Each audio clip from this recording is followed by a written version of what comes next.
चलिए आज भारत की सबसे पूजनीय आध्यात्मिक कथाओं में से एक की बात करते हैं। एक ऐसी कहानी जिसकी शुरुआत होती है एक पीछा करने से और जिसका अंत होता है एक गहरे विरोधाभास पर। ये कहानी है माता वैष्णो देवी और भैरवनाथ की, और इसके केंद्र में एक बहुत ही गहरा सवाल है। सवाल ये कि आखिर एक देवी अपने ही अनुयायी का सिर धड़ से अलग क्यों करेंगी और फिर उसे मोक्ष का वरदान भी क्यों देंगी। ये वो सवाल है जो न्याय और करुणा को लेकर हमारी पूरी समझ को चुनौती देता है। तो इस कहानी के क्लाइमैक्स तक पहुंचने से पहले, है ना, हमें उन दो किरदारों को समझना होगा जिनकी नियति में टकराना लिखा था। तो यहाँ ना कहानी के दो बिल्कुल अलग ध्रुव दिखते हैं। एक तरफ है वैष्णवी, जो दिव्य ऊर्जा और धर्म का प्रतीक है, मतलब वो नैतिक व्यवस्था जिसे बनाए रखना ही उनका उद्देश्य था। और दूसरी तरफ है भैरवनाथ, जो एक बहुत शक्तिशाली तांत्रिक तो थे, लेकिन उनका सारा ज्ञान और शक्ति उनके अहंकार के आगे फीके पड़ने लगे थे। और यही अहंकार था जो उन्हें रास्ते से भटका रहा है। अब हुआ ये कि भैरवनाथ वैष्णवी के असली दिव्य स्वरूप को पहचान ही नहीं पाए।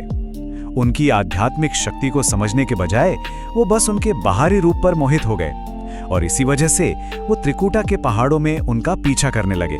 और देखिए, ये पीछा सिर्फ कुछ किलोमीटर का सफर नहीं था, नहीं, ये तो धैर्य की एक बहुत बड़ी परीक्षा थी, और इस बात का प्रतीक भी कि कैसे जब अहंकार हावी हो जाता है तो इंसान एक बहुत बड़ी गलती की तरफ बढ़ता चला जाता है। और बस यहीं से कहानी एक बहुत ही निर्णायक मोड़ पर आ पहुंचती है। भैरवनाथ पीछा करते करते देवी को उनकी साधना वाली पवित्र गुफा तक ले आते हैं, और अब ये तय हो जाता है कि अंतिम टकराव का वक्त आ चुका है। सोचिए, उस पवित्र गुफा की एक मर्यादा थी, लेकिन भैरवनाथ के जुनून ने उन्हें अंधा कर दिया था। वो सारी सीमाएं लांघ गए और उनके पीछे गुफा के अंदर चले गए। देवी ने उन्हें एक आखिरी मौका दिया पीछे हटने का, अपनी गलती समझने का, लेकिन भैरवनाथ के अहंकार ने उन्हें बहरा बना दिया था। उन्होंने एक ना सुनी। और फिर वो पल आया जब उस युवा लड़की वैष्णवी ने अपना रूप बदला और उनके सामने प्रकट हुआ उनका असली विकराल स्वरूप, भयंकर देवी काली का रूप। भैरवनाथ के अधर्म को रोकने के लिए और धर्म को फिर से स्थापित करने के लिए देवी ने अपने त्रिशूल से उनका सिर धड़ से अलग कर दिया। पर यहाँ एक बात समझनी बहुत जरूरी है।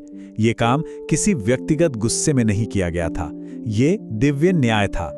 लेकिन दिव्य न्याय का मतलब सिर्फ सजा देना नहीं होता। और बस यहीं से इस कहानी का सबसे गहरा और सबसे चौंकाने वाला हिस्सा शुरू होता है। कहते हैं, जैसे ही भैरवनाथ का सिर उनके धड़ से अलग हुआ, उसी एक पल में उन्हें सब कुछ साफ साफ नजर आ गया। उन्हें अपनी गलती का एहसास हुआ और उन्होंने क्षमा मांगी। और यहीं पर वो महान विरोधाभास सामने आता है जिसके बारे में हम बात कर रहे थे। भैरवनाथ को कोई सजा देने के बजाय देवी ने उन्हें मोक्ष का वरदान दिया। ये परम कृपा का एक अद्भुत उदाहरण है। इस एक वरदान ने सब कुछ बदल दिया। भैरवनाथ सिर्फ एक खलनायक नहीं रहे, बल्कि एक ऐसा किरदार बन गए जो हमें अहंकार के अंजाम से आगाह करता है। और आज उनके पश्चाताप और मोक्ष की यही कहानी वैष्णो देवी की तीर्थ यात्रा का एक अटूट हिस्सा है। तो मतलब इस कहानी का सार सजा देना नहीं है, बल्कि ये कहानी हमें सिखाती है कि अगर सच्चे दिल से पश्चाताप किया जाए तो वो सबसे बड़ी आध्यात्मिक गलती को भी माफ करवा सकता है। और अंत में ये कथा हमें एक बहुत शक्तिशाली सवाल के साथ छोड़ जाती है कि क्या सच्चा न्याय सिर्फ सजा देने पर खत्म हो जाता है, या फिर उसका असली मकसद मोक्ष और कृपा के लिए एक रास्ता बनाना है।